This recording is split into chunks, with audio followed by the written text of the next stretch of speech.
네, 오늘 인도불교 다시 보다 15번째 시간입니다. 이제 오늘 이 강의 제목을 중관학의 반논리학이라고 잡았는데, 약간 중관학도 일반 불자 아닐 경우에는요 어려운 용어입니다. 또 반논리학, 이것도 뭐 들어본 적 없는 그런 말일 수 있습니다. 불교 전문 용어 중관학인데, 실제 중관학이 좀 생소하긴 하지만은요, 그러니까 불교를 제대로 이해하기 위해서, 또 불교 가운데 이 불교에서 말하는 깨달음이 뭔지, 깨달음, 이걸 정확히 알기 위해서는요 중관학에 대한 그런 이해가 필수입니다. 또 깨달음 가운데 깨달음이 두 가지가 있습니다. 뭐냐면은요, 인지적 깨달음이 있고 머리로 아는 거, 그다음 감성적 깨달음이 있어요. 감성적, 그러니까 가슴이 이제 나중에 다 시원해지는 거. 그래서 보통 불교 전문 용어로 이제 견도가 열렸다, 감성은 수도가 열렸다, 수도 끝났다, 이렇게 얘기를 하는데, 이제 그 가운데 인지적 깨달음, 인지, 나의 인지, 커그니션, 알의 세계, 그러니까 세상에 대한 여러 가지 의문들, 나는 누굴까? 왜 죽을까? 왜 삶이 있나? 윤회하나 안 하나? 이런 것들이요. 내생이 있나 없나? 이런 것들, 그다음에 인생은 나그네 길, 어디서 왔다가 어디로 가는가? 유행가까지 된 이제 그런 식의 의문들이 다 인지적 의문들입니다. 이제 이것을 해결해 주는 그런 그 불교의 가르침이 바로 이 중관학이다라고 얘기할 수 있겠습니다.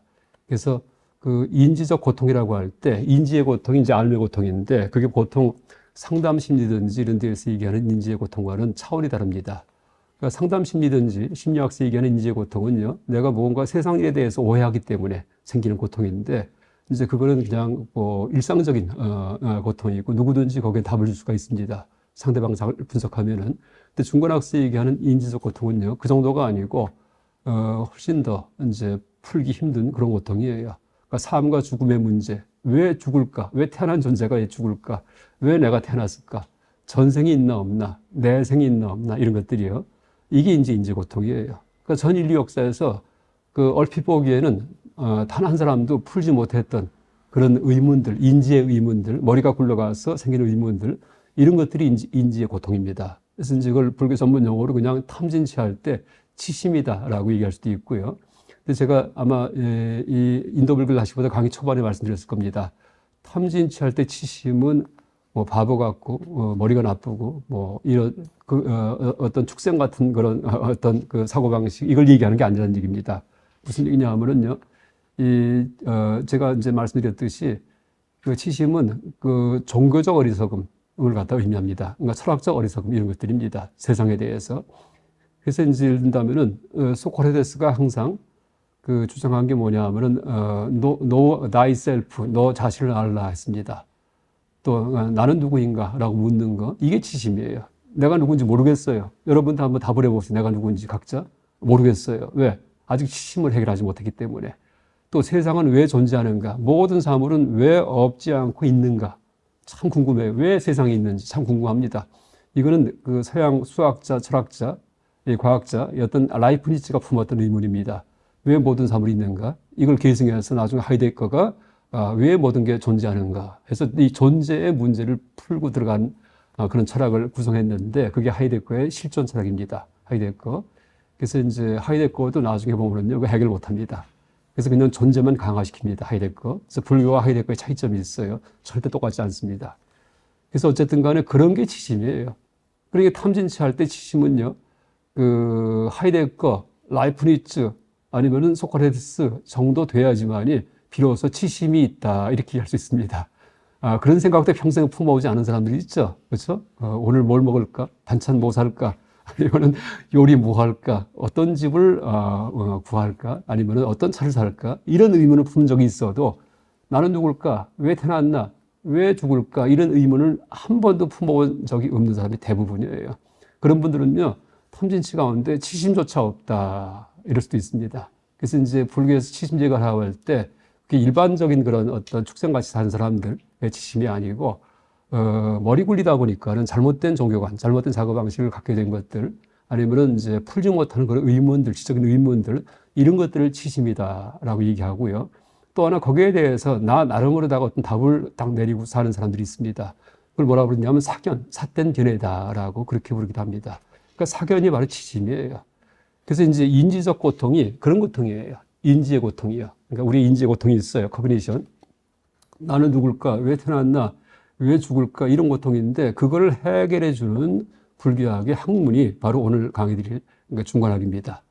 조금 있다가 왜 삶과 죽음이 없는지, 왜 나는 누굴까라는 그런 의문에 대해서 이걸 어떻게 해결하는지에 대해서 이 답을 드리겠습니다. 약간 왜 태어났는가? 죽음이 뭔가? 내생이 있는가? 이런 거에 대해서 답을 내려면 어떻게 해야 될까요? 죽어봐야지 알아요. 죽어봐야지. 그렇죠? 그러니까 누가 거기에 답을 얘기해도 믿을 수가 없어요. 그렇죠? 죽어봐야 알기 때문에. 죽어다 돌아와서 아 그게 맞더라 이렇게 얘기해 주면 좋은데 단 한 사람도 없습니다. 그런데 이 중관학에서는요.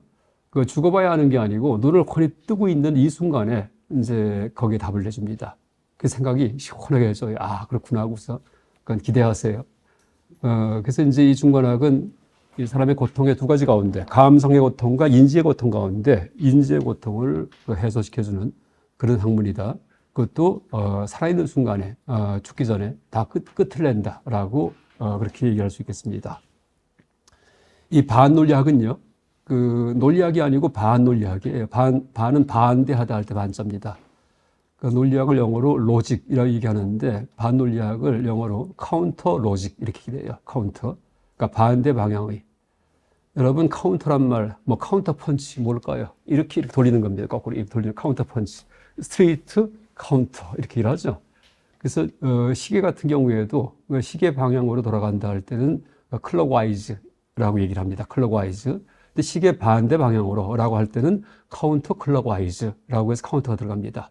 그래서 이제 논리학 할 때는요, 그 생각이 작동하는 법칙에 대해서 연구하는 학문이 논리학이에요. 근데 반논리학은 거꾸로예요.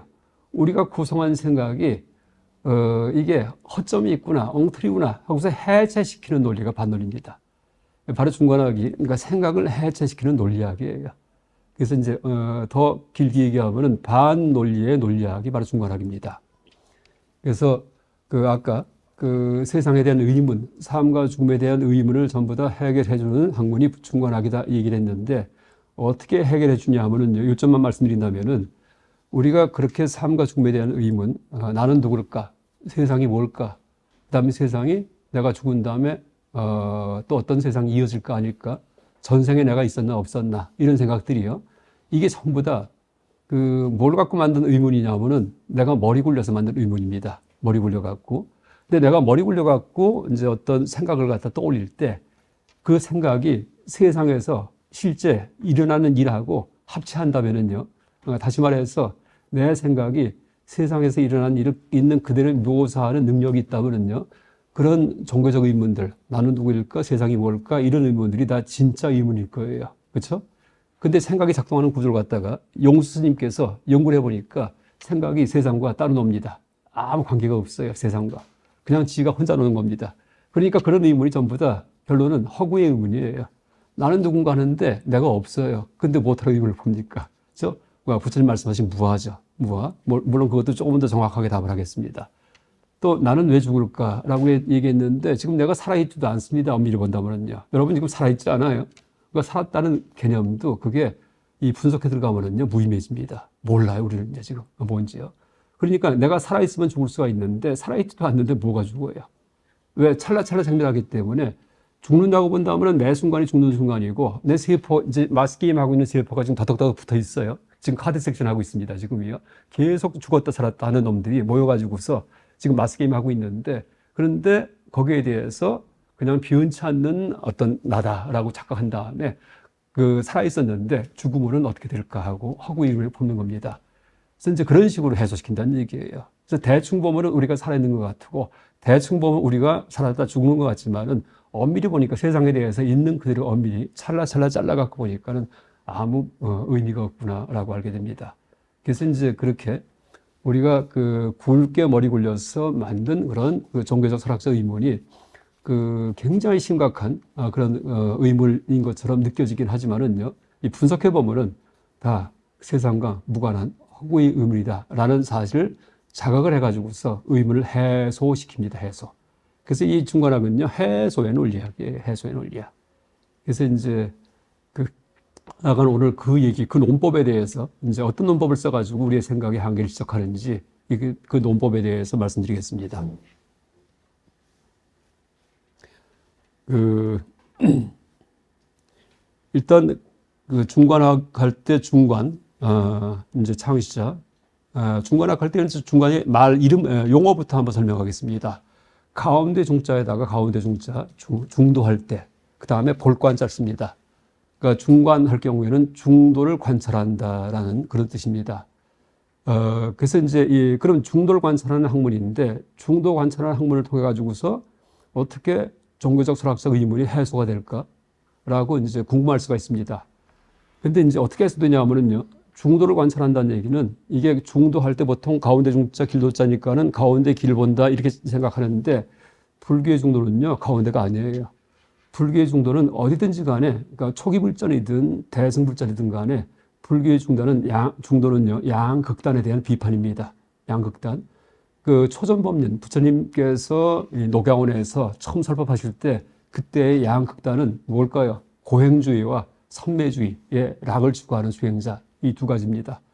그래서 이제 모든 번뇌를 제거하기 위해서 수행하는데 부처님 성도하시기 전에 보니까는 그 당시 종교인들이 했던 게 어떤 수행이냐 하면은 고행하든지 고행, 자기를 막 괴롭힙니다.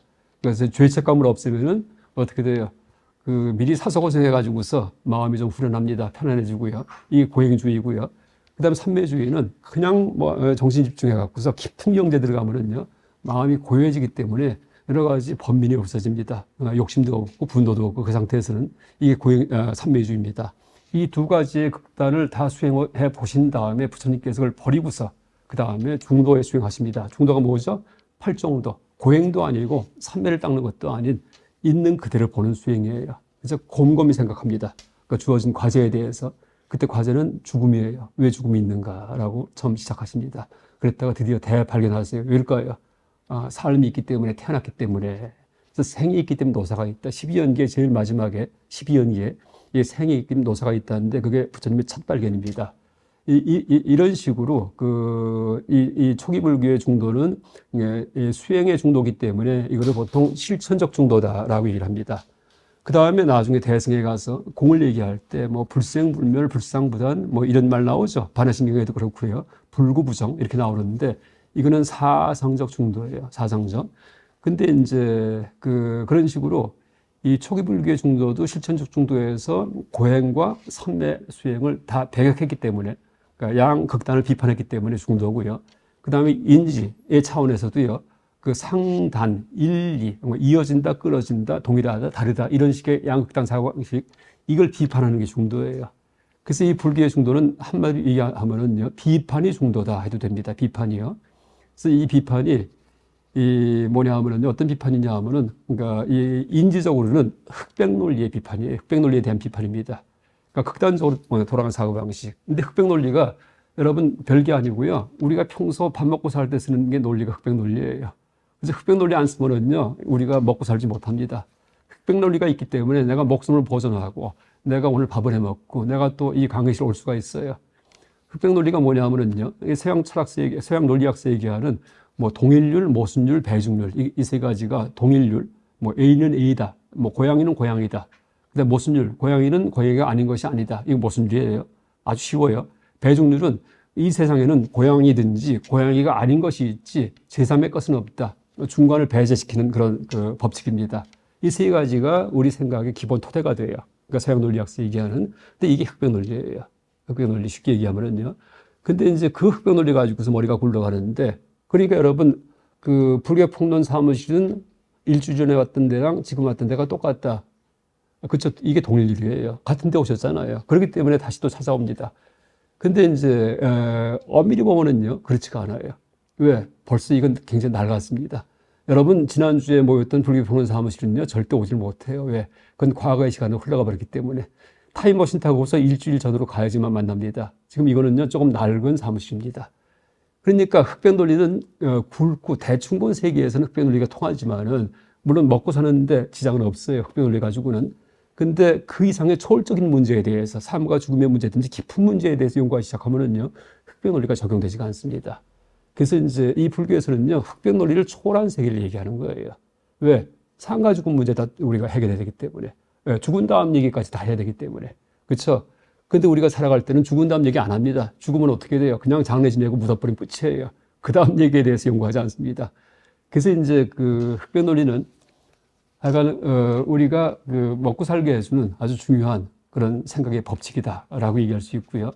또 다른 예를 든다면은요, 뭐 불상부단할 때 상견 단견 이렇게 얘기를 하는데 상견 단견이 다 틀렸다. 이게 이제 중도예요, 중도. 그러니까 중간학사 가르치는. 근데 이제 그 만약에 상견 단견이 다 틀렸다 이런 마음 갖고 살아가죠. 그러면 금방 호랑이한테 물려 죽습니다. 옛날 같으면은요. 왜 그럴까요? 어저께 호랑이가 한 마리가 산에서 내려와서 우리 동네 사람 몇 명을 물어 죽였습니다. 근데 보니까 오늘 또 내려왔어요. 근데 엄밀히 보니까는요, 어저께 호랑이가 아니에요. 다른 호랑이에요. 왜? 재행무상하기 때문에. 그러니까 또 다시 가서 앞에서 까봅니다. 물려 죽습니다. 그러니까 어떻게 돼요? 어저께 봤던 호랑이가 오늘 내려온 그 호랑이 같은 놈이구나 하는 상견이 있어야지만이 목숨이 부처된다는 얘기예요. 그래서 여러분 상견단견을 불교에서 비판하지만은요, 상견단견의 흑백 논리가 우리를 먹고 살게 해주고 진화론적 그 진화 과정에서 형성된 그런 신경망의 어떤 조직이다 이렇게 얘기할 수도 있겠습니다. 그런데 이제 불교에서는요, 그러니까 신경망의 조직을 초월한 얘기를 하기 때문에 그래서 바로 중도를 얘기한다. 상견 단견이 다 틀렸다. 그러니까 세상은 상견 단견의 세계보다 더 깊다 하는 것이 불교의 통설입니다. 그래서 이제 그게 중도예요. 상견 단견 틀렸다가, 그러니까 흑백 논리 틀렸다가 중도고 거기에 대해서 관찰하는 학문이 중관학이다 해도 되겠습니다. 중관학. 그래서 우리가 이제 의식주의 문제에 대한 의문을 풀기 위해서 중관학 공부한다 할 필요 없습니다. 의식주의 문제는요, 상견 단견 갖고 하면 됩니다. 뭐 주가 오르는 거, 주식 투자하는 거 전부 다 상견 단견 갖고 하면 됩니다. 근데 그거 말고 종교와 철학의 문제, 나는 누굴까, 왜 죽음이 있나, 도대체 언젠가 반드시 나한테 죽음이 닥칠 텐데 기가 막힙니다. 이런 문제들이요. 그렇죠? 먹고 사는 거 별 관심 없어요. 배만 부르면 돼요. 그거는 내가 1차 관심이 아니에요. 근데 그러니까 가장 중요한 관심사는 자다가도 벌떡 깨는 게 와, 언제가 죽겠구나 하는 거, 이런 것들입니다. 그러니까 이런 문제를 해결해 주는 게 중관학이라는 얘기예요. 중관학. 그러니까 더 진화 과정에서 형성된 뇌의 신경만 구조를 넘어서는 얘기를 갖다가 이제 하는 것이 바로 중관학입니다. 근데 뭘 갖고 그런 얘기를 할 거예요? 뇌의 신경만 구조 갖고 그 얘기를 합니다. 그래서 이제 그 언어에 의해서 언어를 버린다라고 말을 해도 되고요. 논리에 의해서 논리의 세계에서 벗어난다 해도 됩니다. 그래서 뭐 보조 국사 진울 스님께서 말씀하신 그런 경포를 예를 든다면은 그 땅에서 넘어진 자 땅을 짚고 일어난다 해도 되겠습니다. 우리가 흑백 논리에서 벗어나는데 그 방법은 흑백 논리예요. 근데 물론 방편적 논리입니다. 방편적. 그래서 그 얘기도 왜 자가당착이 아닌지에 대해서도 제가 또 말씀드리겠습니다. 이번 시간에. 약간 이 중관학, 중도관찰의 학문을 창시하신 분은 나가르주나 용수님이시고 기원 한 200년 전후에서 생존하지 않으셨나 이렇게 추정합니다. 그러니까 인도 남부지방 출생이다. 지금 인도에 가면은 나가르주나 콘다라는 지역이 있죠. 그러니까 그 지역서 많은 유적이 발굴됐다는 얘기를 합니다. 그래서 나가르주나 콘다, 불교 성지 순례할 때 가끔 가시는 곳입니다. 이제 가면은 용수님 탄생지라고 이제 추정을 이제 그렇게 합니다.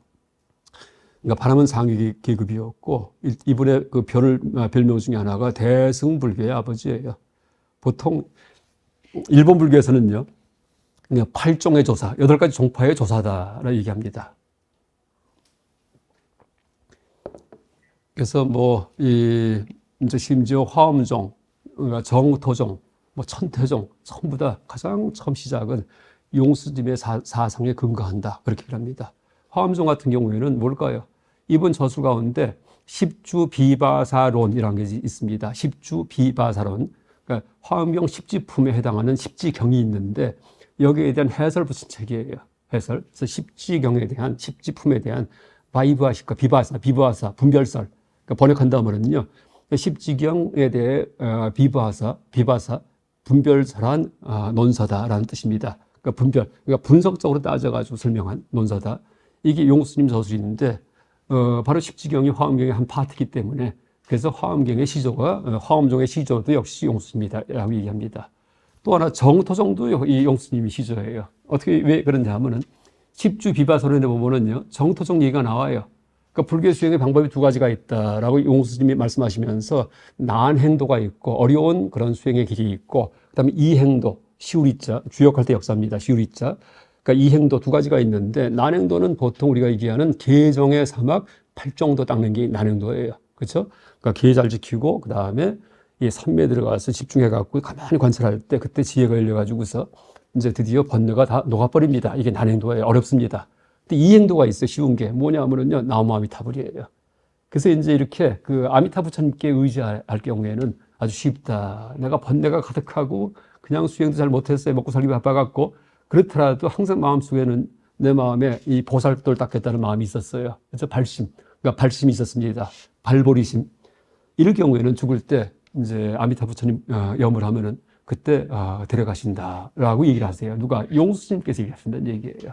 그게 바로 십주 비바사론에 나온 얘기인데 그때 비유할 때 그게 어떻게 가능한가 하고 여쭈니까 악행을 많이 한 사람인데도 불구하고 죽을 때 진심으로 뉘우치면서 10번을 아미타 부처님 부르면은요, 그럼 모셔간답니다. 그걸 이제 질문자가 물어요. 어떻게 가능하냐고 했더니 무거운 돌멩이를 갖다가 호수에 물에 던지면은 그냥 가라앉지만은 이 무거운 돌을 그 배 위에 올려놓을 경우에 뜨지 않느냐라고 얘기합니다. 그래서 아미타 부처님의 그런 타력 신앙이 그러니까 이행도 이게 마치 배의 역할을 한다라고 그분의 본원력, 본래의 발언 48가지 원의 의지에서 우리가 가는 거니까 신경 쓰지 말라 이렇게 합니다. 그래서 이행도예요. 그러니까 정토종의 시조도 그 사상도 바로 용수님입니다. 그러니까 정토종, 그다음에 천태종 같은 경우에도 삼재계, 공가중 삼재 원흉관이 있어요. 모든 사물을 일심삼관이라는 얘기를 하는데 천태지자대사, 그러니까 천태종 창시자 이분이 이제 일심삼관이 가장 핵심 사상인데 모든 사물에 대해서 모든 사태에 대해서 공, 가, 중, 세수로 봐라라 얘기합니다. 그래서 예를 들어 갖고 이 방이 커요, 작아요? 보니까는 좀 크죠. 왜 그래요? 작은 방을 염두에 뒀기 때문에 커집니다. 근데 엄밀히 따져보니까는 작은 방을 염두에 주지 않고 큰 방을 염두에 뒀으면 또 작아져요. 그럼 이 방은 큰 것도 아니고 작은 것도 아니고 이 방에 실체가 없어요. 공해예요. 그렇죠? 이럴 수도 있죠. 그러니까 이 방은 아까는 이제 큰 줄 알았는데 보니까 따져보니까는 크지도 작지도 않기 때문에 이 방에 실체가 없구나. 큰 것 작은 것도 아니에요. 그러니까 그럼 이 방이 큰 것도 작은 것도 아닌 거예요? 아니면은 이 방은 큰 거예요? 둘 다 틀렸고 둘 다 맞아요. 왜? 그러니까 다 해체시키면은 공하다 할 수도 있고 그 다음에 분별을 내면은 큰 방이다 할 수도 있어요. 이게 중도의 조망입니다. 그래서 이 방에 대해서 세 가지 조망이 다 가능해요. 그러니까 방 처음 들어오는 사람이 크다 할 때 가의 조망이에요. 좀 따져보니까는 원래 방은 큰 게 장이 없구나. 공의 조망이에요. 혹은 무의 조망해도 돼요. 그 다음에 그럼 어느 게 더 맞는가? 둘 다 작용하는구나. 중도예요. 이 중도의 조망입니다. 근데 이 공과 중 이 방만이 아니고 모든 거에 대해서 이 세 가지 조망이 있어요. 이게 천태의 일심삼관법입니다. 일심삼관.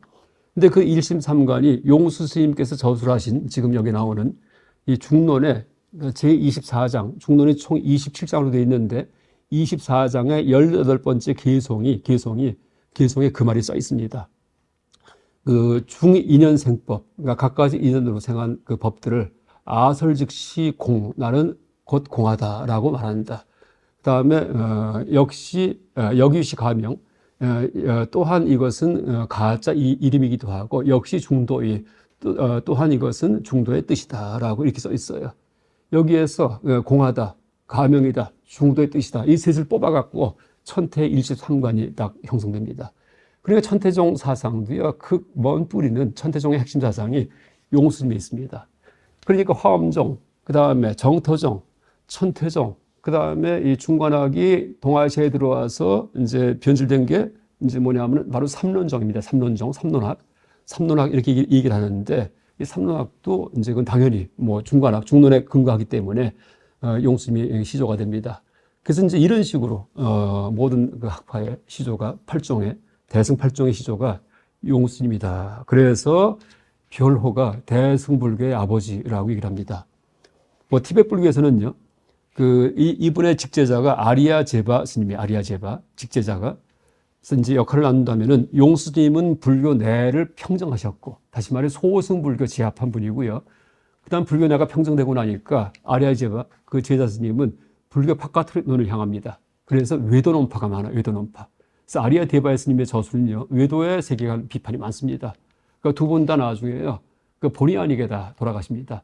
용수님은 소승불교다가 원한에 사무쳐가지고서 돌아가시게 해버리고, 근데 이제 막 해치려고 여러 번 하다가 그걸 다 막으시니까 나중에 용수님께서는 네가 내가 죽기 바라느냐 하니까는 제발 돌아가셨으면 좋겠다고 모욕당한 소승불교도가 이러니까 알겠다 한 다음에 방에 들어간 다음에 문 닫아버리고서 한참 안 나와요. 들어가 보니까는 좌탈인망하십니다. 그냥 떠나버리십니다. 네 원대를 해주겠다고서 이렇게 돌아가시고 아리아 제바스님은요.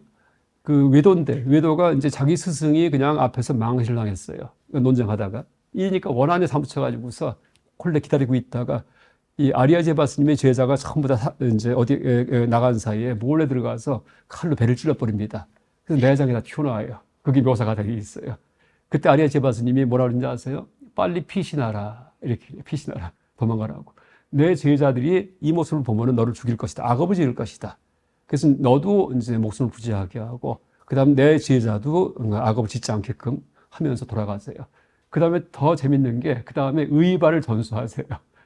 입고 있던 가사를 주고, 왜도 날 죽인 사람한테 바로까지 줍니다. 여러분, 선에서 의발 전수가 뭐예요? 인가하는 거 아니에요. 왜 인가하죠? 스승을 갖다가 능가해야지만 인가합니다. 여러분, 선종의 역사는요, 어람청어람의 역사예요. 그래서 이제 제자가 스승보다 능가해야지만이 나중에, 이제 의발 주는 거지, 스승 밑에 있죠? 이거는 제자도 아닙니다. 하여간 여러분, 선종의 역사는 하극상의 역사예요. 그러니까 지금도 마찬가지예요. 가장 뛰어난 어떤 분들 있을 경우에, 그분 지합할 경우에, 그 불교 발달합니다. 하여간 제가 학교에 항상 학생 얘기할 때, 제발 나 밟아라, 이렇게 합니다. 근데 그냥 밟는 게 아니고, 학문적으로. 그렇죠? 근데 그게 아니고 잘못된 이제 어떤 그 교육자 같은 경우에는요, 자기 이론의 범위를 벗어날 경우에 가만 안 놔둡니다. 네가 뭔데 딴 얘기하고 앉았어 하고, 그럼 그 집안은 망하는 집안이에요. 여러분, 그 집안도 그래요. 가문도요, 그 아들이 아버지보다 잘나야지만 그 집안이 융성합니다. 근데 아버지 휘하에서 다 꼼짝 못하고 살죠? 그 망하는 집안입니다. 그래서 이제 그 거꾸로 이제 여러분 과일도 익으면은 나중에 뚝 떨어지잖아요. 그래서 그런 식으로 이 어떤 내 밑에 있는 사람들, 뭐 제자든지 자손이든지가 훨씬 더 큰 인물이 되게끔 만들어주는 그런 풍토가 있어야지만 그 집안이든지 그 가게든지 뭐 그 어떤 학교의 학풍이든지 아니면 어떤 어떤 수행자의 집단이든지 다 발전하는데 바로 선종이 같습니다. 그래서 아리아제바가 칼에 찔려가지고서 내장이 터져나왔는데 드디어 네가 날 죽였구나 하고서 이제 인가해 주는 거예요. 그 외도를 갖다가 그게 이제 어디냐 하면은 부법장 2년 전이라는 그러니까 천태종에서 만든 그 계보가 있어요. 선종의 계보가 있죠. 그거 흉내내 갖고서 만든 게 천태종의 이 부법장 2년 전 계보가 있습니다. 거기에 나오는 그 일화입니다. 어쨌든 이 두 분 다 이제 그렇게 돌아가실 때 아주 편안하게 돌아가지 못하십니다. 근데 이분만이 아니고요. 이 중관학 전통은 다 그래요. 다. 전부 다 비명 행사합니다. 왜? 하도 이 독설가들이기 때문에 그러니까 그냥 단번에 상대방을 물리쳐버리거든요. 원한을 많이 사요. 그래서 중국서도 동아시아 이게 나중에 그 승조 스님 아시죠? 이분도 목이 날아가잖아요. 근데 그것도 설이 두 가지가 있어요. 아니다 기다 하는데 제가 볼 때 맞아요. 그래서 30대 초에 요절하는데 그때 요흥이라는 황제한테 뭔가 잘못 빼가지고서 그래서 이제 사형당합니다. 그러니까 사형당할 때 썼던 시까지 있죠. 그래서 이제 칼날이 목을 쳐도 마치 4대의 사이를 지나가는 게 이 칼날이 봄바람을 스치듯이 하면서 뭐 죽을 것도 삶도 없고 죽음도 없다 이렇게 폼나게 계속 노래 부르면서 돌아가신 게 승조입니다. 그 다음에 여러분 티베트에서 불교 전했던 그 까마라실라 그러니까 다 중간파 가운데 중간학파 이 같은 계통에서 그러니까 후기 중간파의 아주 큰 스승인데 중국 서원승과 같이 논쟁하죠. 그게 이제 3회 사원의 대논쟁이 3회 그러니까 티베트에 처음 불교 들어갈 때 그때 서원종이 원래는 티베트를 지배하고 있었는데 그때 이제 이 까마라실라의 스승인 샨타락시타가 들어가 보니까는 이거는 잘못된 불교의 선에 대해서 그렇게 생각합니다. 그래서 선의 도노법인데 그냥 깨치고 나면은요 뭐든지 해도 된다 이런 식이에요. 그러니까 이건 아니다.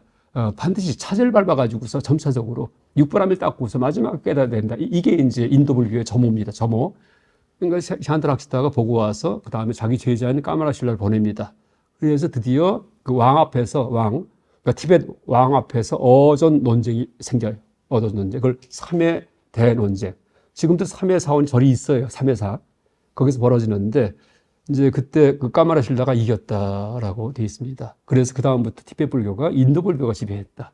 그 전까지는 동아시아 불교였는데 그렇게 그러니까 선종이었는데 지금은 선종 자치가 없잖아요. 그러니까 그렇게 얘기를 합니다. 근데 물론 또 이제 거꾸로 이 중국 선종 계통의 승려, 이름이 마하연이라는 스님인데 이 스님이 또 썼던 기록이 이 도낭 석굴에서 발견이 됐어요. 도노 대승 정리결이란 책이 지금 우리말로 번역 다 나와 있습니다. 김춘 박사 번역해가지고서 여기 보면은요, 이 내가 이겼다 거꾸로 되어 있습니다. 그러니까 인도 까마라실라의 수습 차제라는 저술이 있는데 여기에는 까마라실라 자기가 이겼다, 당신이 이겼다 이렇게 써 있고, 그다음 마현이 쓴 도노 대승 정리결에는 마현 내가 이겼다 이렇게 써 있어요. 누가 이겼을까요? 몰라요. 왜 그럴까요? 서로 말이 달랐는데 통역해 갖고서 왔다 갔다 했는데 서로 자기 이겼다 할 수도 있습니다. 그렇죠? 이렇게 얘기한 게 아니고요. 막 중국말로 하면은 그다음에 여기서 인도말로 하고 그럼 통역을 해갖고 이랬을 텐데 그 통했을 리가 없어요. 어쨌든 근데 그때 까마라실라가 이제 어쨌든 간에 중국 선승들의 원한을 삽니다. 그래서 나중에 허리가 졸려서 죽어요. 살해당합니다. 이거 보세요. 용수님 그다음에 아리아 제바, 그다음에 이제 저 까마라실라, 그다음에 승조, 비명행사입니다. 그래서 이제 이걸 왜 그럼 이런 일이 벌어지냐? 다른 종파는 별로 그런 일이 없어요. 전부 다 아주 편안하게 열반하실 때 행복하게 돌아가시는데, 근데 중원학 계통만 다 이래요. 근데 이제 이게 뭐냐면 파사 현장이기 때문에, 싸움꾼들이기 때문에, 논쟁가들이기 때문에 이 중관학에 대한 논쟁 붙으면 못 이깁니다. 이 중관 논법이 워낙 논리학을 초월한 논법이기 때문에 그래서 이제 원한을 많이 샀다라고 해석하기도 하고, 또 하나가 이 논법이 너무나 절묘하기 때문에 깨달음이 멀지 않아요. 그래서 이제 이 받을 과보가 한꺼번에 몰려온다라고 얘기하기도 합니다. 받을 과보가. 그래서 왜 현생에 내가 깨달으려면, 열반 해탈하려면은요, 내가 지금까지 지었던 악업의 과보가 우르르르 다 몰려 다 받아버립니다. 이래야 됩니다.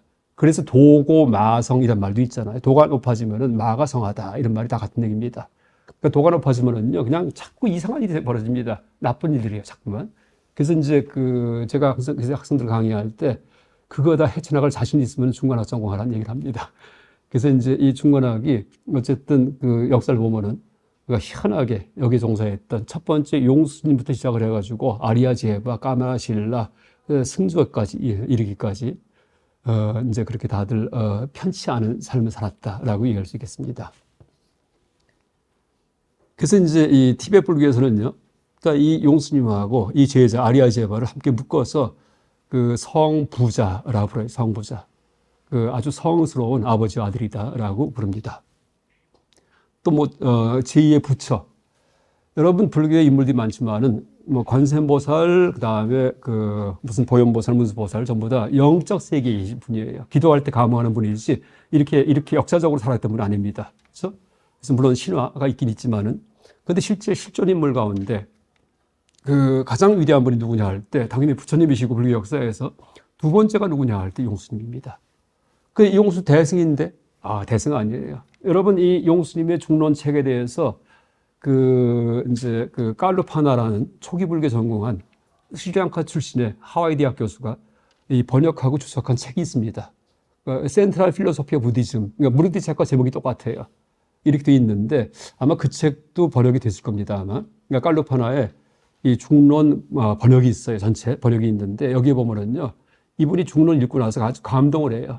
이 책은 초기 불전 주석서다라고 얘기합니다. 초기 불전, 철저한 초기 불전에 대한 아주 정통 주석이 중관학의 중론이다 이렇게 얘기합니다. 그래서 초기 불전에서 무슨 떨어진 대승 이거 절대 아니에요. 뭐 제가 처음부터 대승 얘기했지만은 대승이 절대 초기 불전을 부정하고 막 올라간 이거 아닙니다. 초기 불전에서 틀림없이 석가모니 부처님 말씀하셨는데 후대 바로 직후에 이 소승 불교도들이 소홀히 했던 가르침들, 이걸 강조한 게 대승이에요. 강조한 게. 그 중에 이제 뭘까요? 법무와 법공 사상을 강조한 게 바로 중관학이에요. 틀림없이 신수신법에서 법무와 법공 얘기하셨는데, 그래서 공을 얘기하셨어요. 부처님께서. 근데 지금도 여러분 남방 상자부 가서 법무화를 어떻게 수행하세요? 라고 물어보면은요, 사념수 수행할 때 오온, 색상시 법이 무하다라고 떠올린답니다. 그럼 여러분, 색이 무아인지 실체가 없다. 그다음 느낌도 실체가 없다. 이거 알아요? 자각해요, 내가? 그 다음에 눈도 없고 코도 없다. 자각해요? 안 되잖아요. 그죠? 눈이 없다는데 말은 흉내낼 수 있어요. 눈이 없다고요. 그렇죠? 법무하니까. 근데 왜 눈이 없어요? 뻔히 있는데? 만져도 있는데? 이렇잖아요. 근데 그거를 아주 끝장내는 게 중관학이에요. 실제 눈이 없구나 하고 합니다. 이따가 강의하기 전에 미리 얘기하면 여러분 눈 없어요. 왜 없는지 아세요? 딱 답이 하나예요. 중론 제3장에 나오는데 눈은 자기 자신을 볼 수 없기 때문에 여러분 자기 눈 봐보세요. 이렇게 없네 진짜요. 손만 있고 다 있는데 코도 보이는데 눈이 안 보입니다. 그럼 거울에 비치는 눈 아니냐? 이럴 수도 있어요. 근데 거울에 비치는 눈은 눈이 아니에요. 그건 색이에요. 색, 형상의 세계입니다. 그래서 안근이 이쪽이 안근. 그 다음에 색경은 대상세계예요. 혹은 능견, 소견. 보는 작용이 눈이에요. 소견은 보이는 대상이에요. 거울에 비치는 눈은 소견의 세계에 속해요. 그러니까 남의 눈도 내가 바라볼 때 까만 동자, 흰 동자가 다 소견의 세계의 색깔이 일부입니다. 그러니까 능견은요, 나만 갖고 있는 게 능견이에요. 나만 갖고 있는 게. 그러니까 능견은 능견을 보지 못한다. 그래서 눈이 없다는 얘기입니다. 됐잖아요. 진짜 눈이 없네. 눈에 뵈는 게 없습니다. 그다음부터는요. 근데 이 논리가 절묘한데 하나 못은 없습니다. 어떻게 이렇게까지 깊이 있게 보는가라고 할 수 있습니다. 또 하나 얘기하면요, 눈이 눈을 볼 수 없기 때문에 눈이 없다는 그 논리가 전부 다 연기법에 근거합니다. 용수님 창안한 게 아니에요. 어떤 연기일까요? 환멸 연기예요. 이것이 없으면 저것이 없다. 왜 그럴까요? 여러분 자기 눈 보려고 한번 해보세요. 이렇게 하죠. 그럼 뭐예요? 저것을 배제하죠. 대상을 배제하고 이쪽을 보려고 해요. 근데 이게 안 되잖아요. 이게 없구나 이렇게 됩니다. 저걸 배제하니까 이것도 사라지는구나 이렇게 됩니다. 근데 내가 뭘 보고 있을 때는요, 눈으로 보는 줄 알아요. 눈이 있고 본다 하고 내가 마음대로 그 생각을 만듭니다. 이게 연생하는 거예요. 눈도 발생하고 시각 대상도 발생해요. 눈이 여기 있고 보는구나 하고 망상을 폈는데 눈을 보려다 보니까 안 보여요. 눈이 없구나. 눈이 사라지기 때문에 지금 저것도 시각 대상 일할 것도 없어요. 여러분 지금 보이는 게요, 이게 시각 대상도 아닙니다. 그러니까 시각 대상이라고 생각했던 것들이 다 대상성을 상실합니다. 그래서 이제 안근도 없고 색경도 없다. 그래서 무색성양 미촉법 이렇게 나갑니다. 그래서 이제 내 생각이 멋대로 분별의 가위로다가 분별의 가위 잘라가지고서 안근 눈은 이쪽에 있고 저쪽은 시각 대상이다 하고 멋대로 잘랐어요. 실제 봄의 세계는요, 그냥 한 덩어리 세계예요. 한 덩어리. 거기에 무슨 선이 거 있는 게 아닙니다. 근데 멋대로 선을 그어가지고서 봄의 세계에서 이쪽은 눈이고 저쪽은 시각 대상이다.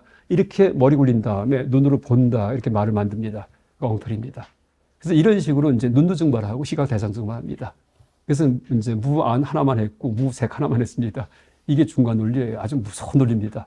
그런데 요만큼의 오류가 없는 그런 논리고, 이렇게 해서 이제 하나하나 내가 맺혀 있는 것들, 내가 풀지 못한 것들, 세상에 확실하게 실제로 존재한다라고 착각한 것들, 이걸 딱 끄집어내가지고요, 실제 있는지를 갖다가 내가 분석하는 거예요.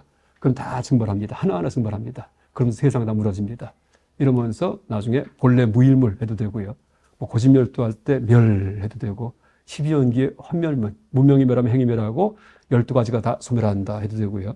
반화신경에 공 해도 됩니다. 다 같은 얘기입니다. 그래서 이제 생존했던 인물 가운데 가장 위대한 인물이 누구냐? 석가모니 부처님이고, 두 번째 바로 용수님이에요. 그러니까 소승, 대승 상관없이 다 포함해서. 그래서 초기 불교에 대한 암경 니까 이해도요, 중론을 봐야지만이 눈이 열립니다. 그 다음부터. 안 그러면 이게 뭔 얘기인가 모릅니다. 근데 중론 보고 나면은요, 다 쉬운 얘기를 다 드러납니다. 중관학 문헌은 이제 왼쪽에 쭉 써놨는데, 보통 중관학이 인도에서는 중관학파, 중관학 이렇게 얘기를 했는데, 동아시아에 들어와서는 이름이 바뀌어요. 삼론학. 근데 이제 이것은 사상 내용 가지고서 명칭 잡은 게 아니고 교재 이름 가지고서, 교재 가지고서 명칭을 잡았습니다. 세 가지 논문에 의지하는 학파다 해서 삼론학이에요. 그러니까 중관학이 동아시아는 삼론학으로 바뀝니다. 어떤 논이냐 하면은 중론, 그 다음에, 회전론이 아닌데, 밑에 12문론입니다. 잘못되어 있습니다. 12문론 밑에 있는, 그 다음에 백론, 이 세 가지입니다. 이거 제가 이제 미스한 것 같습니다. 중론과 12문론과 백론, 이 세 가지 논에 의지하기 때문에 삼론학이다라고 얘기하고, 이 세 가지 논 모두 누가 번역했냐 하면은 구마라습 스님이 번역하셨습니다. 구마라습. 이제 400년대 초에 번역해가지고, 이때부터 이 공에 대한 동아시아 사람들의 이해가 올바라졌다. 그 전까지는 전부 다 오해했어요, 공에 대해서. 그러니까 공에 대해서 오해한 불교를 뭐라 불러요? 격의불교라고 부릅니다. 어떻게 오해했어요? 노장, 사상, 현학. 그러니까 심원 학문이 현학이에요. 그러니까 현학이 노장, 그 다음에 이제 주역 같은 것들, 이런 형이상학입니다. 동아시아의 형이상학. 여기에 근거해가지고서 인도 불교를 해석하는 게 그게 이제 격의불교예요. 그러니까 그 전까지 있었던 동아시아의 해석 틀을 가지고서 심오한 학문, 형이상학의 해석 틀, 그러니까 주역과 노자장자 해석 틀을 가지고서 인도 불교의 이제 공사상을 해석합니다. 이러니까 전부 다 노장식으로 현학식을 해석해 버립니다. 그래서 그걸 갖다가 격의 불교 뭐예요? 격의 그러니까 뜻을 뭐예요? 재해석한 불교다라고 이제 얘기를 합니다. 격의 불교. 그러니까 뜻을 들어맞췄다라는 그런 뜻입니다. 그러니까 기존에 있던 틀에다가 들어맞춘 불교라는 그런 뜻입니다. 그래서 공예에 대해서도 이 오해가 세 가지가 있어요. 뭐 신무, 본무, 그 다음에 뭐 이제 또 하나가 유현, 이제 이런 세 가지가 있는데 격의 불교 뭐 얘기하려면 또 한 시간 한참 갑니다. 그러니까 공예에 대해서 공은 모든 현상의 본질로서 있는 밑에 있는 게 공이다. 이게 본무설이에요. 이게 잘못된 겁니다. 왜? 색즉시공 공즉시색이기 때문에 이게 공이에요. 이게 다 어디 밑에 있는 저변에 깔려 있는 본체로서의 공이가 아닙니다. 여러분 깨달음 얘기할 때도 자꾸만 본체, 뭐 본심 이런 얘기 하는데 그 전부 다 불교랑 무관합니다. 물론 그런 통찰을 가지고 가야 돼요. 왜? 이제 일체 이심조, 내가 세상에 혼자 산다는 그런 통찰, 화엄적인 일불승, 여기에서 한 걸음 더 들어가서 무아까지 가는 게 불교이기 때문에 이제 그런 이 본체 통찰은 뭐 이제 거치는 과정일 수는 있지만은요, 그게 불교는 아닙니다. 그래서 이제 본무설이 그런 거예요. 공에 대해서 현상 저변에 깔려있는 본질로서의 공, 이렇게 생각하는 거. 예, 근데 그게 아니고 지금 우리가 살아가는 이게 전체가 다 공이에요. 여러분, 공하기 때문에 열린 문을 닫을 수가 있어요. 왜? 열림이 공하기 때문에. 또 공하기 때문에 그렇게 닫힌 문을 갖다가 열 수가 있어요. 왜? 닫힘이 공하기 때문에. 그러니까 문 열고 닫는 게 다 공이 작용합니다. 그렇죠? 그래서 공이 무슨 열고 닫히면 밑 저변에 있는 게 아니에요. 그래서 공즉시색 이렇게 얘기를 합니다. 어쨌든 그런 식의 불교가 격의 불교예요. 그렇게 해석했던 게. 근데 그걸 다 쳐버리고서 이 구문하십 스님께서 중론, 12문론, 백론 이 세 가지 문헌을 갖다 번역하시니까 이 공이 이거구나 하고서 그러니까 공에 대한 올바른 이해가 이때부터 바로 생겼다라고 얘기합니다. 아리아 제바 저술은 이 가운데 백론하고 그 다음에 맨 마지막 400관론이라고 써놨습니다. 400관론. 또 용수 스님 저술 가운데 이제 이 공칠심론, 회쟁론, 뭐 육십송열이론, 광파론 써놨는데 그 위에 이제 아리아 제바 저술 이위에는요 전부 다 용수 스님의 저술이에요. 근데 이제 위에 중론, 회쟁론, 공칠심론, 육십송열이론, 광파론 이 다섯 가지를 갖다가 오열이론이라고 부릅니다. 묶어가지고서 다섯 가지 열이 이치에 맞게끔 쓴 논이다. 이치에 부합한 논문이다라는 뜻입니다. 그러니까 대표 저술입니다. 약간 중관학 공부할 때, 이제 교재가 뭐냐 할 때 제일 중요한 게 중론이에요. 그 다음이 뭐냐? 회쟁론 딱 두 가지입니다. 다른 거는 공칠심론, 12문론 전부 다 그냥 중론의 되풀이에요. 그러니까 딴 건 안 봐도 돼요. 봐도 되지만은 백론도 마찬가지예요. 논법은 다 중론에 다 나와 있습니다. 그래서 이제 중론은 뭐냐면은요, 공이 뭔지 구명하는 논서예요. 그러니까 공의 의미에 대해서 알려주는 거. 근데 공의 의미가 뭔지 영원히 재생산될 수 있게끔 아주 절묘하게 그런 그 저술이 조직되어 있습니다. 그래서 이제 항상 공에 대해서 오해하지 않게 공을 갖다가 무슨 지식으로 알고 이념으로 알고 하지 않게끔 공을 갖다가 훈련할 수 있게끔 공이 뭔지에 대해서 그렇게 아주 절묘한 테크닉으로 만든 책이 바로 중론입니다. 그 다음에 이제 공이 뭔지 의미가 딱 퍼지고 나니까 공에 대한 오해가 생겨요. 어떤 오해냐 하면은 이 자가당착입니다. 모든 게 공하다면은 모든 게 공하다 이 말도 공하니까 공이란 말도 공하니까는 쓸데없는 말 하는 거 아니냐라고 이제 비판합니다. 그러니까 예를 들면은요, 내가 하는 말 다 틀렸어. 누가 그렇게 말을 해요? 내가 하는 말 다 틀린 말이야. 그러면 내가 하는 말 다 틀린 말이야. 이것도 틀린 말 아니냐? 그것도 네가 한 말이기 때문에 그게 패러독스입니다. 사돈난말하네, 자가당착. 그래서 공사상을 배운 외도가 거꾸로 역공을 해요. 사돈난말하네 하고서. 그러니까 모든 게 공하다고 하면서 모든 말들은 다 엉터리야, 공하다 이렇게 하는데 그걸 말로 하고 있어요. 네가 말로 하고 있잖아 하고 덤비는 게 회쟁론이에요. 처음 시작부터 그렇게 얘기합니다. 모든 게 공하다면 실체가 없다면은 네가 지금 말하는 모든 게 공하다는 그 말도 실체가 없기 때문에 다른 것의 실체를 부정할 수 없다. 거꾸로 그 말만은 공하지 않다면, 모든 게 공하다 이 말만은 공하지 않다면 예외가 하나 있는 꼴이 되기 때문에 불일치가 있다. 그러니까 네 말은 일관되지 못하다. 그래 틀리다. 이럴 수도 없고 저럴 수도 없게 용수스님을 궁지로 몰아버립니다. 외도가 거꾸로요. 용수스님을 중도의 궁지로 모는 거예요. 근데 거기에 대해서 답을 하는 게 약간 회쟁론입니다. 그러니까 회쟁론, 그러니까 범어로 비거라 비아가르다니, 그러니까 논쟁과 되받아치기 이렇게 있어요. 논쟁 걸어왔죠, 비거라. 비하받았다니 되받으십니다. 제가 회전론 처음 봤을 때 처음에 20수의 개성이 전부 다 논적의 비판이에요. 하나하나가 막 너무나 절묘해요. 야, 공사성이 모순이 있구나. 참 이게 대단하구나. 이러면서 이제 20수 읽었는데 이걸 어떻게 답을 할까 세상에. 이거 답을 못 할 것 같아요. 근데 21번째, 21번째 개성부터 답을 보니까 이야, 대단하구나. 하나하나 다 완벽합니다. 전부 다 끝까지. 그래서 이제 그렇게 약간 이 중간학 문헌이든지 불교 문헌들 가면은요, 일반 철학 사상과는 상대가 안 됩니다. 일반 사람들 생각하는 거에 보다 하나 더 올라갑니다. 그래서 그냥 끝을 냅니다. 그래서 모색하고 제시하고 이거 없어요. 그러니까 세상을 다 끝을 냅니다. 약간 중간학 공부할 때 교과서 두 가지 중론, 회전론이다라고 보시면 되겠습니다. 자, 중간학의 이제 반논리학 해서 오른쪽에 써놨는데 원래 이 중론은요, 중론, 그러니까 중간학을 알려주는 그런 문답 형식의 논서예요. 문답. 외도가 질문하면 답을 하고 용수님이 이러면서 총 455수, 그러니까 한문 번역은 그 양이 많습니다. 그다음에 장은 총 27장, 그러니까 각 장마다 한 20수의 개성으로다가 이렇게 이루어져 있습니다. 근데 이제 읽다 보면은요, 무슨 말인지 몰라요. 제가 처음에 중간학 전공한다니까 어떤 스님께서 아주 어른 스님이십니다. 이분이 야, 그거 읽어보면 단 한 문장도 뭔 말인지 알아? 한 문장 모르겠다 이러더라고요. 그렇게 어려운 게 중간학이었어요. 근데 알고 나면 별거 아닙니다. 알고 나면은요. 근데 이제 그러니까 그냥 중론만 읽어가지고 중간학 읽기가 쉽지가 않아요. 그래서 제가 이제 이 석사 논문 쓰고 박사 논문 쓰면서 연구한 게 바로 이 방식입니다. 그러니까 논리학과 대비시켜서 이해할 때 쉬워집니다. 그러니까 서양 논리학 책을 보면은 항상 이렇게 3단계로 되어 있어요. 개념이 무엇인지, 판단이 무엇인지, 추리가 무엇인지 이렇게 1, 2, 3 이렇게 되어 있습니다. 그다음 제일 마지막이 오류론. 서양 논리학, 일반 논리학 개론서에 보면은요, 꼭 그렇게 되어 있어요. 개념론, 판단론, 추리론, 오류론 이렇게 되어 있습니다. 그게 원래 이제 아리스토텔레스 논리학에 원래 그렇게 되어 있어요. 그러니까 서양 논리학을 모두 완성한 사람은요, 아리스토텔레스예요. 그러니까 기원전 한 200년 이상 된. 그러니까 이 사람 이후에 한 2000년간을 갖다가 서양 논리학은 변하지가 않습니다.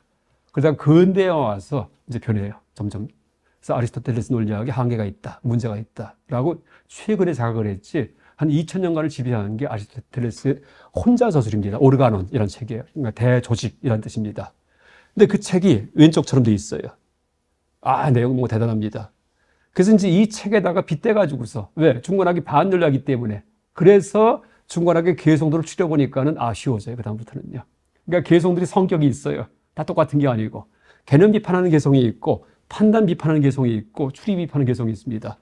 그래서 이제 제가 오른쪽에 이렇게 정리한 겁니다. 그러니까 논리학에서는 어떤 개념을 실체를 갖는다, 삶, 죽음, 아니면은 돌, 아니면 인생 이런 것들이요. 이게 실제 있는 줄 압니다. 근데 중간학은 어떤 개념이든지 간에 원래 있지 않다. 다 연기한 것이다. 삶도 원래 있는 게 아니에요. 죽음도 원래 있는 게 아니에요. 전부 다 연기한 거예요. 의존적으로 발생한 거예요. 그래서 공하다, 실체가 없다. 그러니까 우리가 쓰는 모든 개념이 실체가 없어요. 그 서양 논리학에서 얘기 안 합니다. 모릅니다. 그 다음 두 번째, 서양 논리학은 어떤 판단은 사실과 일치한다. 강아지는 꽃이다. 이건 사실과 다르죠. 근데 강아지는 동물이다. 이건 사실과 맞죠. 이런 식으로 사실과 들어맞는 그런 이제 어떤 판단이 있다는 얘기예요. 그러니까 개념은 그러니까 단어 하나짜리의 의미가 개념이에요. 단어 하나짜리. 판단은 단어 2개 이상이 모이면 판단이 됩니다.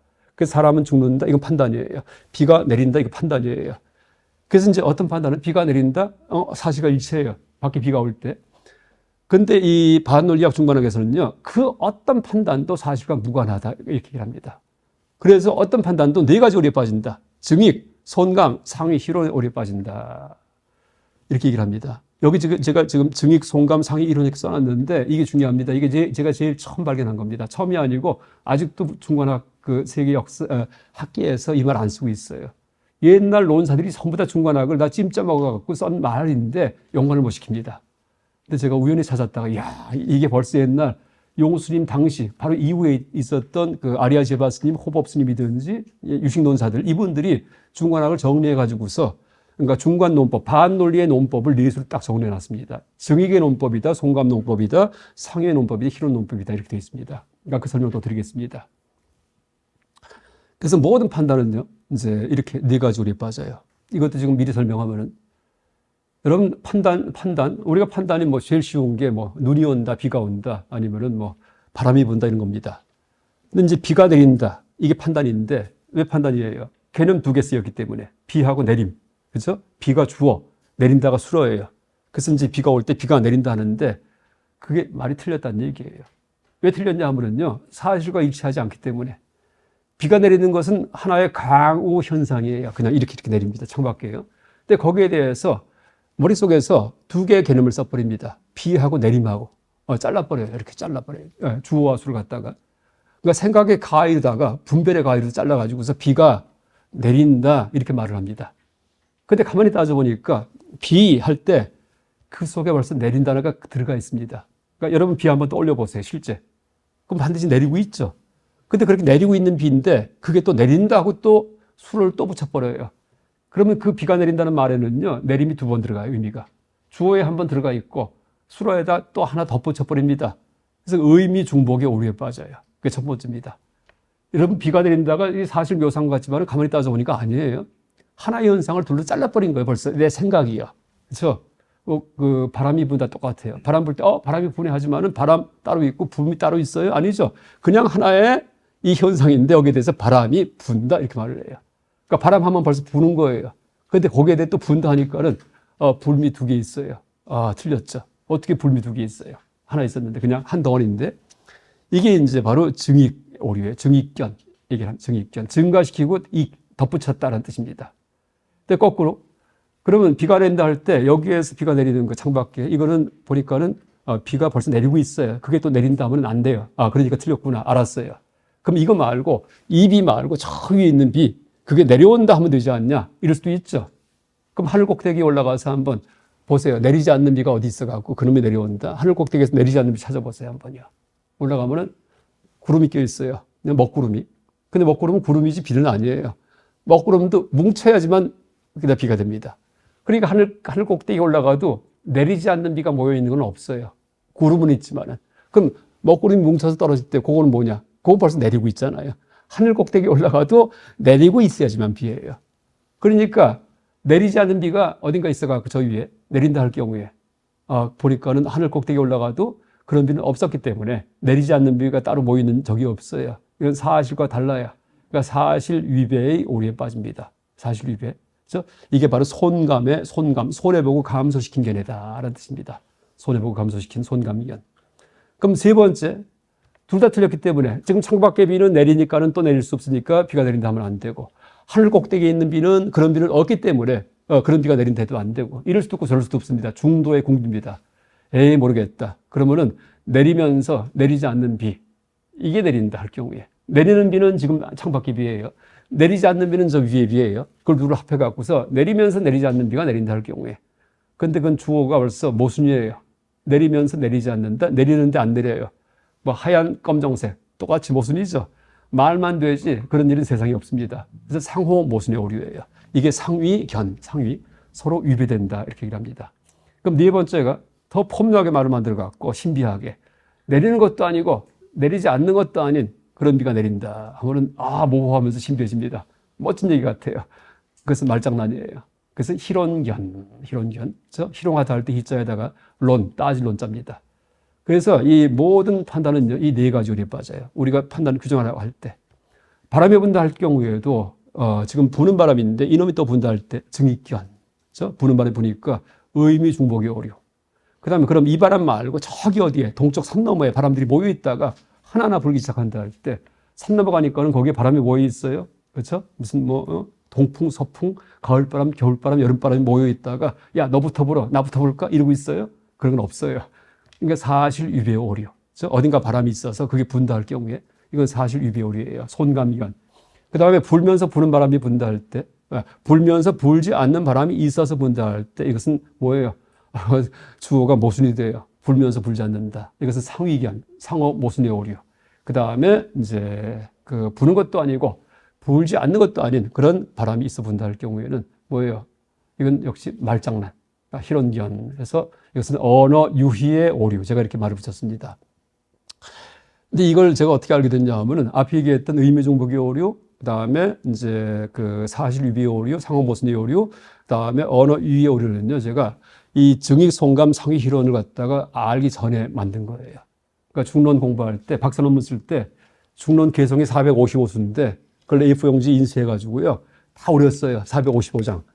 왜냐하면 비슷한 패턴이 많아갖고 한번 패턴 만들어 보려고 비슷한 그 논법을 갖다가 그래서 이제 방 하나 조그만 골방을 갖다가 내가 혼자 차지해서 막 야단 맞으면서 그래서 이제 쫙 깔아놓은 다음에 제가 이제 그때 직구할 때니까 퇴근하고 나면 집에 와서 밥 먹고 나서 저녁 때 이제 맞추겠습니다. 비슷한 것끼리.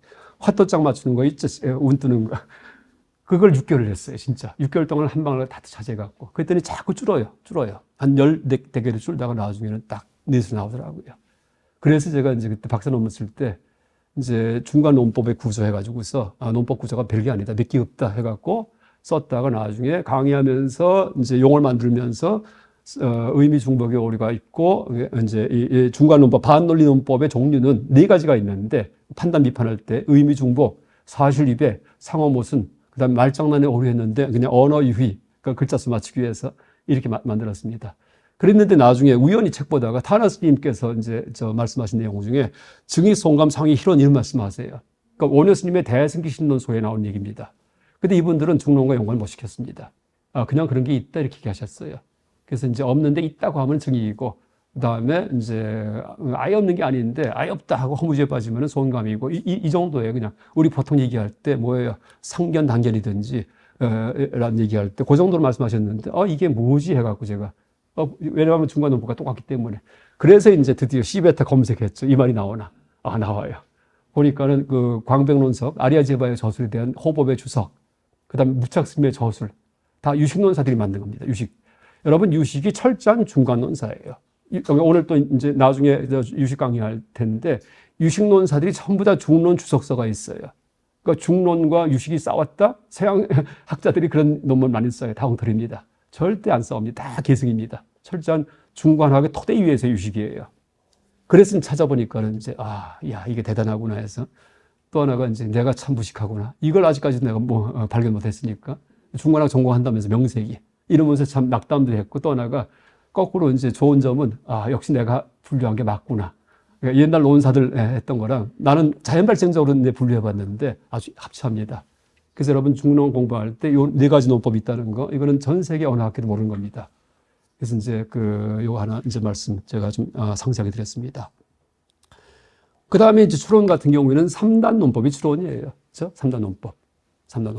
근데 이 중관학에서는 어떤 3단 논법이든지 간에 반대 3단 논법이 가능하다. 그래서 누가 3단 논법 제시하죠? 그럼 반대를 제시합니다. 그래서 네가 그따위 얘기하면 나는 이따위 얘기할 수 있다. 이렇게 이래요. 이걸 주장하는 게 아니고. 그래서 이것도 성립한다. 그래서 그럼 네 거 버려. 그럼 나도 버릴게. 하면서 방편적으로 3단 논법을 제시합니다. 그게 중론 제24장에 그렇게 되어 있어요. 누가 이제 질문해요. 논적이에요. 모든 게 공하다면은 사성제도 다 무너지지 않냐? 불교 비방한다. 모든 게 공하다면 불교 비방한다. 이렇게 공격하니까 용수님이 어떻게 얘기한 줄 아세요? 모든 게 공하지 않으면은, 않다면은 그러면 불교가 비방된다. 이렇게 얘기해요. 그러니까 상대가 얘기한 것 중에서 아니불자 하면 딱 넣어버립니다. 아니불자. 네가 모든 게 공하다면은 불교를 다 부정하는 꼴이 된다라고 얘기하니까 모든 게 공하지 않다면은 불교가 다 부정된다. 그렇게 얘기를 합니다. 이게 뭐냐면은, 4번째 추론 비판 논법이고 이걸 보통 상응 논법, 자띠 논법 이렇게 얘기를 하는데 이제 그런 식으로 이율배반이 빠지게 하는 게 추론 비판입니다. 자, 이게 제가 전과 찾은 거예요. 무착 스님이 지으시고 세친스님이 주석을 붙인 섭대승론 서계 이렇게 나와요. 말에는 4종류가 있는데 바로 4가지 비방이다. 만일 유를 말하면 증익 비방이고 무를 말하면 송감 비방이고 역유 역무를 말하면 상위 비방이고 비유비를 말하면 희론 비방이다. 이 4용어가 나옵니다. 그러니까 사학구 비판할 때 사학구는 뭐죠? 사학구는 유, 무, 역유 역무, 비유 비무 이게 사학구예요. 사람의 4가지 사고방식이에요. 사학구와 사학구 비판은 달라요. 사학구 비판은 뭐예요? 이거는 중간논법이에요.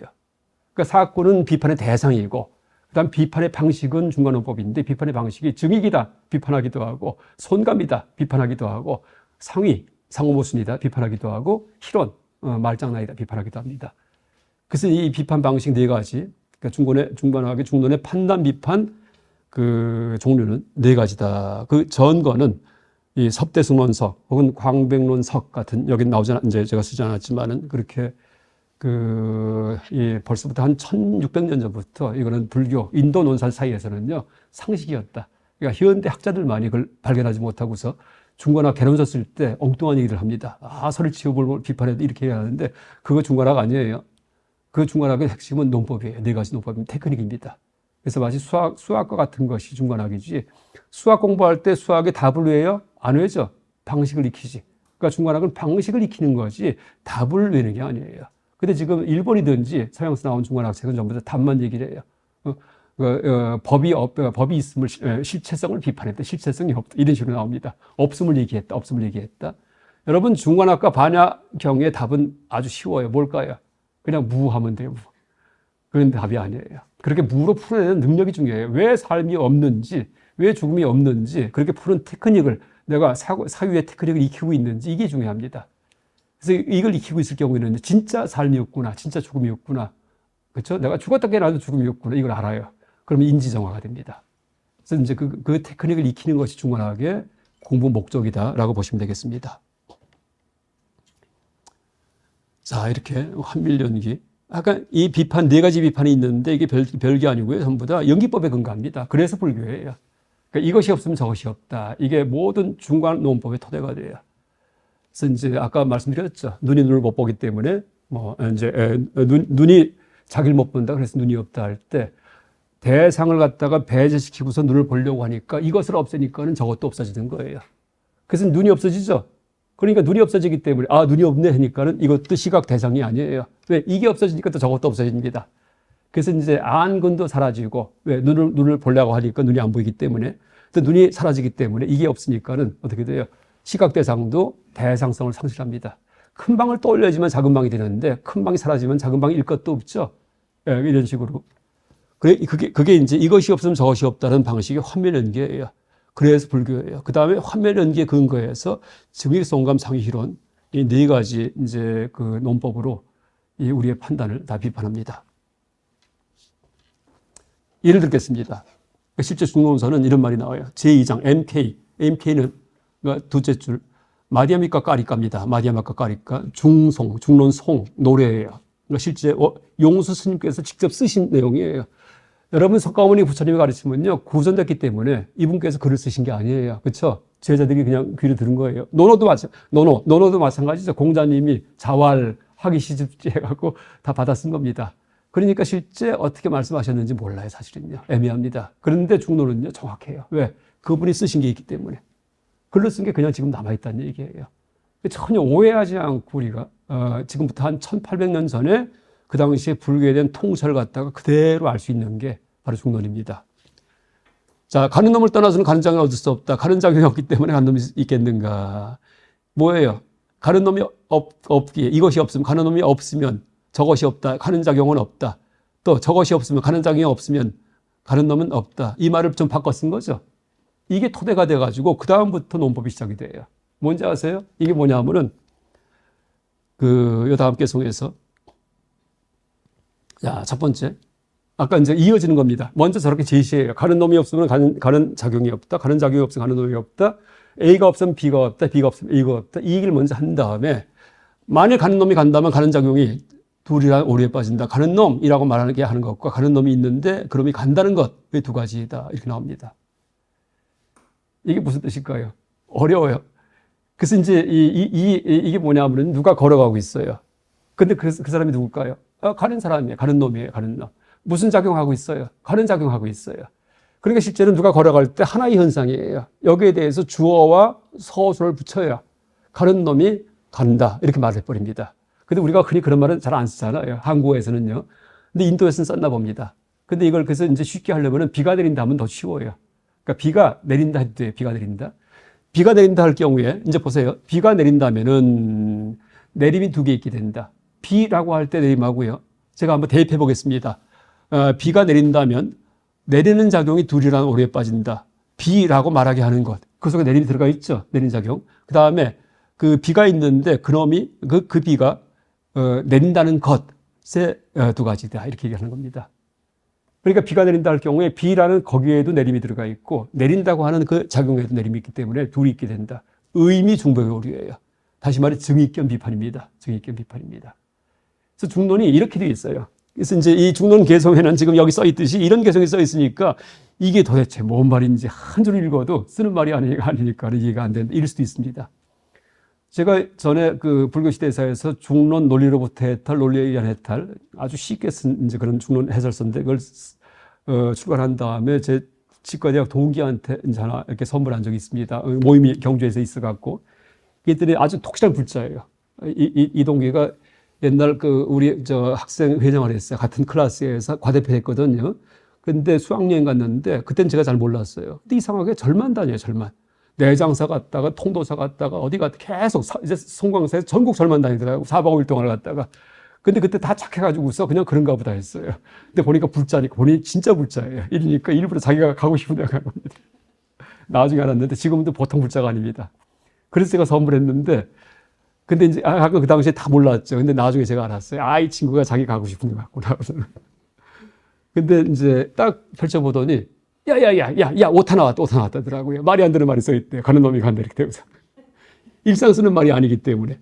그러니까 중론 전체가 읽어보면은요, 인간의 말이 아니에요. 이렇게 볼 때. 우리가 쓰는 말이 아니에요. 가는 놈이 간다면 가는 것이 둘이 있게 된다. 가는 놈 할 때 감과, 뭐, 간다는 속에 있는 감과. 이런 말을 안 쓰잖아요. 그래서 이제 비가 내린다, 바람이 분다. 여기에 대입할 경우에 훨씬 더, 이해하기 쉬워집니다. 또 반대로, 제2구입하는 가는 놈이 간다고 주장을 하는 자, 그 자는 오류에 빠진다. 가는 작용 없이 가는 놈이 있어서 그런 가는 놈의 가는 작용을 추구하기 때문에. 이게 뭘까요? 비가 내린다라고 주장을 하는 자, 그 자는 오류에 빠진다. 내림이 없이 비가 있어갖고 그런 비가 내린다 하는 말을 하는 분이기 때문에. 아까 얘기했죠. 내림 없는 비가 있어갖고서 그게 내린다 할 경우에, 아유, 그런 비가 어디가 있어요? 사실 위에 오르죠. 다시 말해, 손감련 비판입니다. 또 관열반품에 보면 상위견 비판은 어떻게 열반의 비존재와 존재, 열반이 존재이면서 비존재다 누가 이렇게 폼나게 얘기했어요. 열반이 뭡니까 하고 여쭈니까 열반은 실제 있는 거다 하면 이게 틀려요. 없는 거다 이것도 틀려요. 그러니까 폼나게 열반은 존재하면서 존재하지 않는다 이렇게 말을 했어요. 애매하지만은 좀 그렇죠. 이거는 상위견이에요. 그렇죠? 존재와 비존재가 어떻게 같은 곳에 있겠느냐, 마치 밝음과 어둠이 함께 있지 못하듯이 이런 뜻입니다. 그래서 이런 식의 논법이에요. 다 이제 그래서 요건 밑에 있는 건 전부 다 제가 중론 인용입니다. 그러니까 455수의 개성 전체가 다 이런 건 아니고요. 이제 딱 세 가지 종류예요. 선언적 개성, 그냥 선언합니다. 여기 논법이 없어요.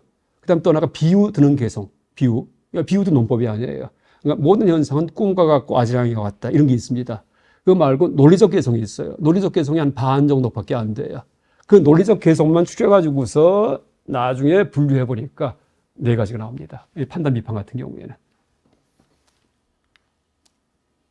자, 이제 여기까지 했는데 제가 중론 귀경계 이것만 읽어보고서 끝내겠습니다. 제일 처음에 이런 말이 나옵니다. 불생력 불멸 불상력 부단 불인력 불이 불내역 불출 능설 시인연 선멸지 희론 개수의 불 제설중 제일 돼 있고 밑에 번역은 범어 직접 번역한 겁니다. 위랑 조금 다릅니다. 아래가 더 정확합니다.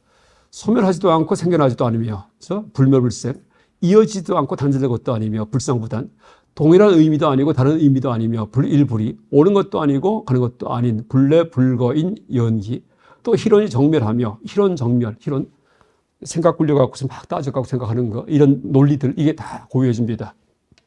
상서로운 연기를 가르쳐 주신 정각자 부처님입니다. 설법자들 중 제일은 그분께 예비합니다. 위에 있는데, 여기서 이제 보시면은요, 여기다 번호 붙였는데, 이 10개의 번호가 붙어 있는데, 10개의 번호가 전부 다 연기를 꾸미고 있습니다. 연기. 연기가 뭐예요? 연기는 불생불멸인 연기예요. 불일불이 불상부단 불내 불거인 연기예요. 무슨 얘기예요? 중도인 연기예요. 중도인 연기. 중도가 뭐예요? 흑백 논리가 들어가지 않는 연기예요. 왜? 세상이 다 연기이기 때문에. 여기에 머리가 안 들어갑니다. 비가 내려도 연기법입니다. 원래는요. 이제 비가 내리는 게 세상의 실상인데 여기에 대해서 우리가 뭘 붙여버려요? 잘라가지고서 비가 내린다 둘로 잘라버리죠. 이럴 경우에 자 보세요. 비하고 내림이 같아야 달라요. 같지도 않고 다르지도 않아요. 불일불이죠. 비와 내림이 전부 다 뭐예요? 우리 머리를 잘라가고 연기한 거 발생한 겁니다. 그러니까 국어사전에 보면 비라는 단어도 있고 내린다는 단어도 따로따로 있어요. 근데 원래 그게 따로 있는 게 아니고 원래는 하나의 현상에서 우리가 머리가 잘라가지고서 주어 수를 갖다가 둘로 만든 겁니다. 그러니까 없는 건데 만든 거예요. 그러니까 내림 없이 비만 홀로 있는 거 없어요. 또 비 없이 내린다는 거 있는 거 이것도 없어요. 세상에는요. 근데 국어사전에는 뻐젓이 그 단어가 다 들어가 있다는 얘기예요. 그래서 이제 곡이 홀로 일어나는 건 없다. 다 연기한다. 그러니까 연기는 뭐예요? 연기는 항상 그 이어진 것도 아니고 끊어진 것도 아니고 뭐 새롭게 생기는 것도 아니고 소멸도 아니고 한 거, 이런 중도적인 것이 바로 연기다는 얘기입니다. 그러니까 인과관계에서도요, 인과도 상견적 이해가 있고 원인이 결과로 간다. 혹은 그 단견적, 원인과 결과는 무관하다. 이런 식의 인과 이해가 있어요. 그런데 실제 연기적 인과 이해는요, 중도적 인과 이해예요. 불상부단의 인과예요. 씨앗과 싹이 나올 때 씨앗과 싹이 같은 것도 아니고 다른 것도 아니에요. 그래서 불일불이에요. 이게 연기예요. 그래서 연기가 뭐 새로운 어떤 그 대상에 대한 얘기가 아니고 우리가 체험하는 모든 세상 만사에 대한 얘기인데, 이제 만사의 그 실상이 바로 연기예요. 근데 그 실상에 대한 통찰에는 이분법적 사고방식이 들어가지 않는다. 흑백 논리가 들어가지 않는다. 여기서 나오는 생멸, 상단, 일리, 내출이 다 이분법적 흑백 논리입니다. 이게 적용되지 않는 연기예요. 그러니까 8가지 수식어가 한마디로 줄이면은요, 이분법적 사고방식, 다시 말해 흑백 논리가 적용되지 않는 연기라는 뜻이에요. 그 다음에 9번째, 희론이 정멸하며. 이걸 알고 나니까는 희론이 정멸해요. 뭘까? 희론이 뭘까요? 철학적 의문, 종교적 의문이에요. 세상은 끝이 있다, 죽은 다음에 내세가 있다, 없다, 이런 것들입니다. 이게 전부 다, 고요해집니다. 다 사라집니다. 그렇죠? 그래서 이제, 그래서 눈을 훤히 뜨고 있는 이 순간에, 내가 사람과 죽음이 있는 걸 압니다. 다. 그래서 희론 정멸입니다. 또 상서론, 너무나 신비로워요. 왜? 내가 살아있는 순간에 끝나기 때문에. 그래서 이제 이걸 알려주신, 이 연기법 알려주신 정각자 부처님 그분께 예비합니다. 이 개송이 중론, 그 논리적 그런 문헌에 제일 처음을 장식합니다. 그래서 제가 항상 이 얘기할 때 아무리 중론이 논리적으로 뛰어난 문헌이긴 하지만은 더 중요한 거는요, 믿음이에요. 그러니까 용수님에 대한 믿음이 있어야지만 이게 통합니다. 믿음 없죠? 아무리 얘기해도 안 통합니다. 왜 그런지 아세요? 여러분, 모든 게 공하다 할 때 모든 게 공하다도 역시 공하기 때문에 자가당착에 빠졌죠. 이러니까 어떻게 돼요? 그것도 틀렸지 않냐 할 때 그거 어떻게 반박할까요?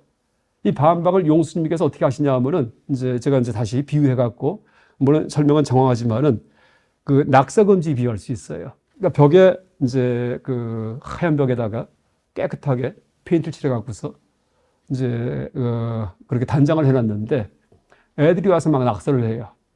그때 이제 어떻게 해요? 낙서금지라고 써요.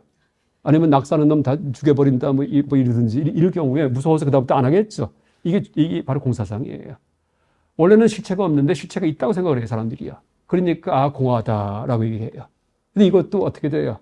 하나의 이제 그 공하다지만 이것도 역시 그 공하다는 것도 모든 것 속에 들어가기 때문에 이것도 자가당착에 빠진 말이에요. 그러니까 낙서하지 마 할 때 낙서하지 마도 낙서이듯이 모든 게 공하다는 말도 말이에요. 모든 말은 엉터리다라고 할 때 모든 말은 엉터리다라는 말도 말이에요. 그러니까 자가당착에 빠진 말이에요. 그렇지만 낙서금지라고 쓰든지 낙서하는 사람은 전부 다 어떻게 하겠다고 막 위협을 하는 말을 썼을 경우에 그 다음 날부터는 낙서가 이제 방지가 됩니다. 애들이 무서워서 안 하겠죠. 그러니까 효용이 있고 공능이 있어요. 그래서 모든 게 공하다는 말은요, 그 자가당착에 빠졌지 않느냐 하고 반박을 할 때 아니다라고 빠져나가는 게 아니고 맞다, 자가당착에 빠졌다, 그런데 공능이 있다, 이렇게 하는 거예요. 응병약약 같은 겁니다. 그러니까 병이 있으니까 약을 주죠. 그럼 나았죠. 그럼 더 이상 약 안 줍니다. 이게 바로 공사상이에요. 그래서 이제 낙서 금지할 때 낙서가 있으니까 그때 가서 낙서해요. 근데 그게 아니고 낙서도 안 했는데 미리부터 낙서 금지 크게 써놔요. 이런 바보죠. 이게 불린문자 같은 겁니다. 아직 문자도 안 쓰는데 불린문자 신봉하죠. 그럼 바보 됩니다. 그러니까 불린문자는 문자만 가지고 불교 공부할 때 옛날에 당나라 이전, 그렇죠? 그러니까 서원불교 생기기 전에 그때 나온 말이에요. 너무나 문자 갖고 경만 가지고서 불교 공부하니까 불린문자하고 닮아돼서 나온 겁니다. 근데 거꾸로 지금 문자 공부 안 하죠? 그럼 거꾸로 필린문자, 반드시 문자 세워라, 이렇게 얘기합니다. 그래서 이제 이 불린문자도 자가당착에 빠진 말입니다. 그렇죠? 그렇지만은 이 문자 공부, 불린문자 자체가 문자 아니에요. 문자 세우지 말라 할 때 불린문자도 세우지 말아야 됩니다. 사도 남말하가 되지만은 그 말이 공능이 있기 때문에 아주 훌륭한 그런 지침이 될 수가 있습니다. 그래서 이제 항상 선행하는 잘못이 있을 때 그때 이 공사상, 뭐 불린문자 이게 나오는 건데, 이제 보세요. 누가 낙서를 막 했는데 낙서 금지했더니 낙서가 방지가 돼요. 근데 낙서 금지를 갖다가 그 집 주인의 무슨 할아버지가 나와서 썼더니 방지가 됐는데 보니까 낙서 금지를 그분이 쓴 게 아니고요. 그 집에 있는 5살짜리 어린 나이가 처음 한글 배워가지고서 낙서 금지 철자법도 틀리고 삐뚤빼뚤하게 썼어요. 거기다가요. 그럼 그 다음부터 낙서가 금지가 돼요? 안 되죠. 화살표 한 다음에 이것도 낙서다 이놈아 하고서 더 낙서 더 합니다. 그렇죠? 무슨 얘기냐 하면 낙서금지라고 말을 쓴 사람에 대한 믿음이 선행해야지. 믿음이 있어야지만 다시 말해 무서워요. 예, 진짜 큰일 나겠구나 하고서 이러면은 그게 통해요. 그런데 그게 믿음이 없을 경우는 끝없이 갑니다. 끝없이 갑니다. 중론도 똑같아요. 논법이 절묘하지만은요 불교에 대한 믿음이 없죠. 그러면은 그 팔이 잘린 상태로 보배 산과 들어갔다 나오가 똑같다라 얘기합니다. 이것도 용스님 비유예요. 그러니까 보배 그냥 다이아몬드 그냥 루비가 잔뜩 있는데 팔이 없어요. 그 구경만 하고 옵니다. 하나도 갖고 나오지 못해요. 그래서 불교도 아무리 논법이 훌륭하지만은 믿음이 없죠. 그러면 또 꼬투리 잡아가지고 계속 비판합니다. 그래서 이제 이 중론을 제일 첫 번째 개송이 믿음의 개송으로 장식합니다. 지금 여기 써 있는 설법자들 중 제일인 그분께 예비합니다라고 이렇게 이제 믿음이 포장을 하고 있고, 그 다음에 제일 마지막 개송도 또 믿음이에요. 그러니까 중론은 27장 제일 끝에 개송도요, 또 다시 부처님께 이렇게 예비 올립니다. 회쟁론도 제일 마지막 개송이 믿음이에요. 그래서 보통 신해 행증하는데 가끔 믿음이 중요합니다. 그럼 여러분 믿음 어떻게 생길까요? 믿음은요, 밥 사주고 빵 사주고 옷 사주면 됩니다. 믿음은 뭐예요? 옳고 그름의 문제가 아니에요. 복의 문제이기 때문에.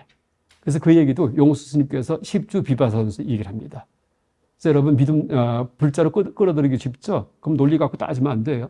그냥 밥 사주고 빵 사주고 잘해주고 이럴 경우에 다 불자 됩니다. 그게 기독교 개신교 같은 경우에 그런 식의 어떤 이 선교 방편 때문에 세력이 크잖아요.